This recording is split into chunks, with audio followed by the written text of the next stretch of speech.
Ito ay rated SPG. Striktong patnubay at gabay ng magulang ang kailangan. Maaaring may masiselang tema, lengguwahe, karahasan, sexual, horror o droga na hindi angkop sa mga... Mahirap nga ang sitwasyon ngayon nito ni Felma dahil tuluyan na nga silang iniwan nito ni Manuel dahil ikinasal na nga itong si Manuel ng legal dito nga kay Hazel.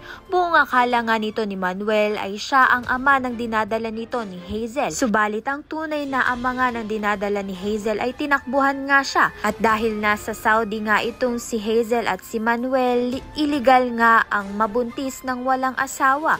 Kaya naman nga't napilitan nga itong si Manuel na pakasalan nga itong si Hazel kahit hindi niya nga ito mahal. Sa kabilang banda naman nga ang unang pamilya nga nito ni Manuel na si Felma at ang tatlo nilang anak ang magiging pamilya sa labas dahil si Hazel nga ang legal na asawa niya. Kaya naman nga't ang lakas ng loob nga nito ni Hazel na tawagan nga itong si Felma upang pagbawalan na nga itong mag-usap sila ni Manuel.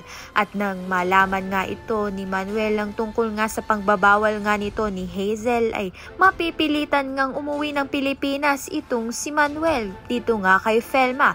Subalit mapupurnada nga ito dahil manganganak na itong si Hazel. At paglipas nga ng maraming taon ay sumakses naman nga itong si Felma na itaguyod ang kanyang tatlong anak na mag-isa. Kaya naman nga't yan at iba pa ang dapat nating pakaabangan. Maraming salamat sa iyong panonood.